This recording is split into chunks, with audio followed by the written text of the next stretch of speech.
అబ్బా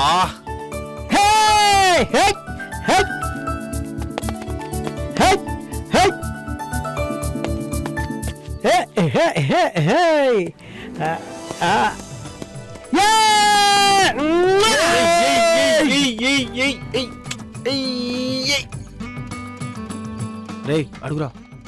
అన్న కష్టపడి మ్యాచ్ గెలిపించాం కదా, మాకు కూడా షేర్ ఇచ్చు కదన్నా. ఎంత? 5,000. ఆహా, మ్యాచ్ ఓడిపోయింటే బెట్ మీరు ఇచ్చేవాళ్ళ? మనం అందరం ఒక టీం, అందరం కలిసి ఆడాం కాబట్టి గెలిచాం. కావాలంటే ఒక 500 ఇస్తా, వెళ్ళి పండగ చేసుకోండి. అది కాదన్నా. అన్నా ఆ ఫ్యాన్ ఇవ్వనా?